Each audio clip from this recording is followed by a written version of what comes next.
Yeah, I had septic problems last, whenever it was, summer. So I got a lot of landscaping to do, but I want to do something fun today. So I'm going to work on my garden shed. Let's get that out of the view. There we go. I want to work on my garden shed and just change some more of the exterior. So we've got the place cleaned up inside and out, not really decorated yet, but that's okay. The next step that I want to do is change the look of the outside. So let me turn the camera around and show you what I want to do. I'll start off by cleaning the two clear panels on the roof of this she shed. They're pretty dirty and I didn't clean them last year at all. Before I do that, I might as well clean out the gutters, right? So I scooped them all of the stuff out into a bucket. Thankfully, this building is not very tall. Here's the one from the previous year. And you can see how much has broken down. This is all good, rich mulch. Kitchen scraps and just enough brown. You have a whole 15 gallons. This is a 30-gallon trash can. It's halfway full. So 15 gallons of real compost. And by the end of the summer, or maybe middle way, I'll have more. Here's a close-up of what I just did. So this was all full. I'll take my hose from the opposite end and I'll run the hose all the way down here to rinse it out. And once it's flowing out of here nice and smooth, I know that it's clear. And then the next thing I'll do is tackle this clear part of this green roof. Look at this, ugh, dirty. I'm not gonna worry about the silver part because I'm just not gonna worry about it. I'm gonna clean the clear part so the sunlight can really come through. Yeah, let's get rid of that.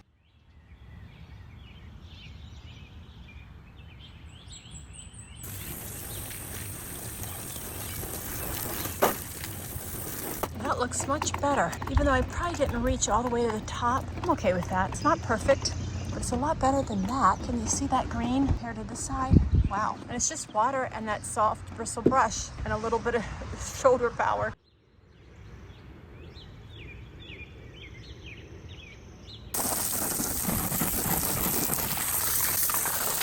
Let's take a look from the inside how this looks. Okay, it's not bad. I see some spots that I missed, but I'm just gonna be okay with that. Probably I'll do it again this summer. I think last summer I had to do it even though the roof was kind of new. So I did it in the middle of the summer anyway. The next step is to dry these outside windows, and let me show you what I'm gonna use.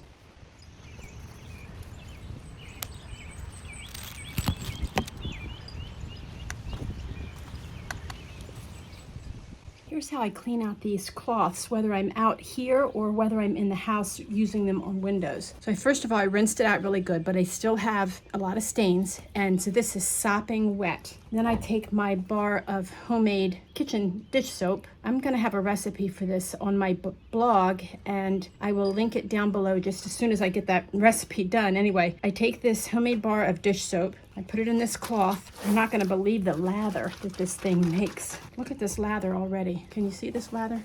So I get it all nice and soapy. Then I just rub it in all over to get those spots really soaked. And now this is not the final washing. This is how I do it when I'm in the middle of cleaning several windows and I want a clean cloth to start over again. And then I rinse it out. Now, wow, look at the lather that that bar of soap makes. Don't get water all over the camera. In fact, I'm gonna turn the camera off and rinse this, hang on. Alrighty, I got it all rinsed out and I'm just gonna squeeze out the water. Now the key to using these, I think it's called either a green white cloth or a white green cloth, I can't remember. I'll pop in a picture of what the package looks like, and by the way, I'll have it linked down below. The key to it is to rinse out, to get out, wring out all the water that you can. The drier, the better. So I shake my hands off and then I wring it and wring it and wring it. Now, if you clean windows and you get streaks, it's because this cloth is too wet. But in between cleaning windows, when they get as grimy, I hand clean every so often when I run out of clean white spots, and I clean it with my homemade dish soap right here. I'm ready to go again. When I'm all done cleaning the windows, I just throw them in the washer, fold them up, and they're ready to go the next time.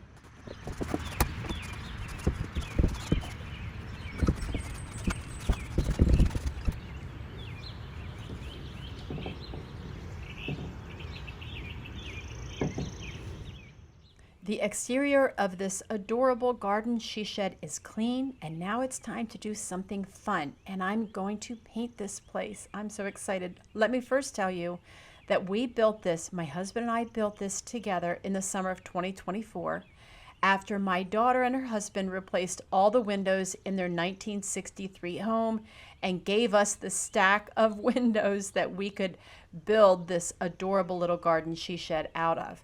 I also had some antique windows, pickets from picket fence sections, an old door, and a lot of sweat equity. I have a full tutorial on how we built this adorable she shed along with several other videos in a playlist. I'll have it linked in the description below. I would like a window box under the window, and then before I do that, I want to paint the door, the window, not the pickets, just the window, and the same with the top. And then this piece of trim that comes behind the decorative piece on either side, charcoal black. I had to come in because it is so windy out there. I mean, it feels wonderful, but I don't know if I just messed up all my sound. Maybe I did. Maybe I didn't. We'll see. Yeah, I want to go with like a deep charcoal gray, not black, kind of like what I have over on that larger workshop shed of my husband's. And the color that I fell in love with, one of my daughters actually kind of turned me on to this color. It's a Behr color, and it's called Cracked Pepper. But my local Behr store is really 30 minutes away, 40 minutes away, and I didn't want to travel that far. So I went into my local Ace and we looked up the color, and they matched it with a really good exterior paint that they have. The brand is called Benjamin Moore, so I know that that's going to be good. I think it's Benjamin Moore. I will put the name of that paint right here, and it's a custom color, but it matches Cracked Pepper in the Behr color. I don't need to take the trim off, but on this window I do. This is the largest window, and I need to take it off because I need to repair the window.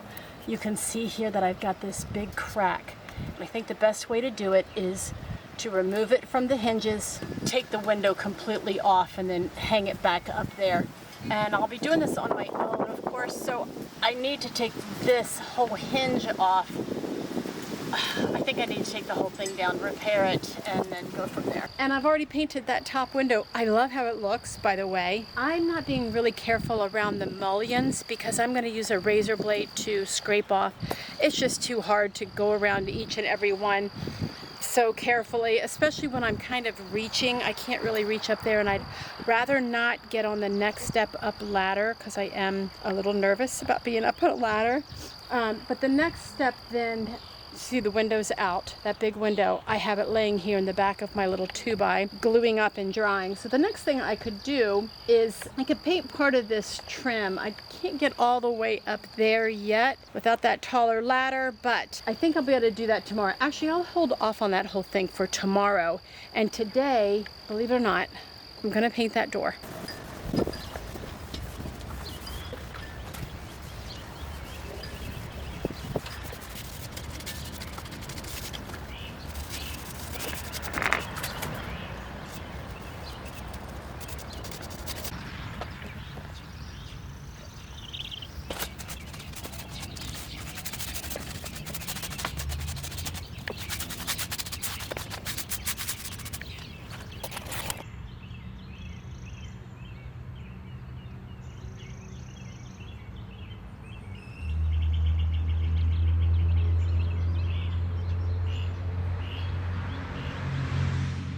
A little windstorm and a rainstorm came up, so I quickly boxed up this little window with some Amazon boxes and a couple of screws just to hold it in place until I could get back to this the next day. And that gave this window overnight time to dry and let that glue really cure up.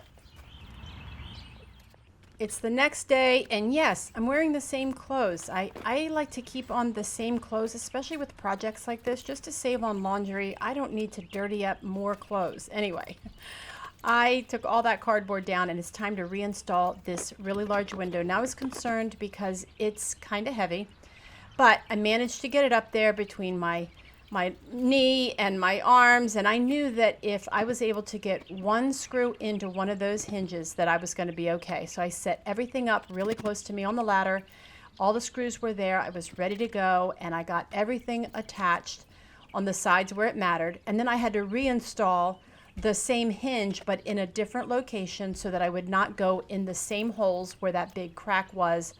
I pre-drilled the holes and then I screwed them in. Now this little attachment that I use, I love this thing. On one end it is a drill bit, and then you can flip it around, and on the other end it is the drill bit. So it's just a matter of switching it around, as easy as that, and you don't have to have two drills set up in order to do something like this. I use this tool all the time. It's called a flip drive. I will have it linked below. If you do anything like this, you need one. Now it's time to reattach the piece of trim that I took down. I mentioned earlier, all the trim around the windows and the doors are made out of reclaimed pickets. So what I did here was I just went ahead and pre-drilled. Well, it was already drilled. I went ahead and screwed in the screws so that they were just sticking out of the backside, so I could use that and kind of feel where the previous hole was, and then from there I could just screw it all the way in.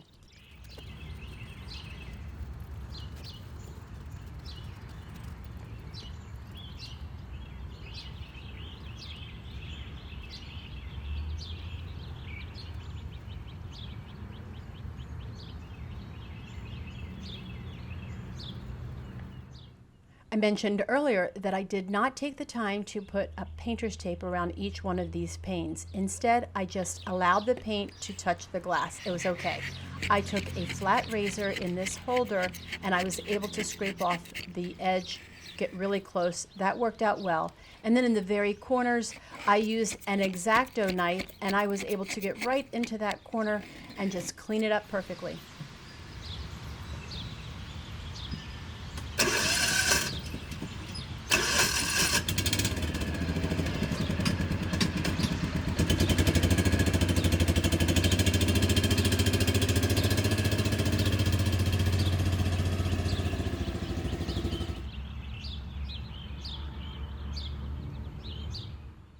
I looked and looked at a thrift store to find myself a used window box, and I could not find one, so I wound up ordering one on Amazon. This one only cost about $17. It was made to fit over a rail, and I had to rig it up a little bit to make it work. You can see there that I attached it to another picket, and then that picket is attached to the garden shed. This is what worked for me. After I put that core lining in there, I also put a piece of brown cardboard in there. It just helps to hold the moisture so that the water just doesn't run out. And then I gave it a good mix of potting soil and homemade compost like I showed you earlier, and then some pretty flowers and some nice watering, and we're all good to go.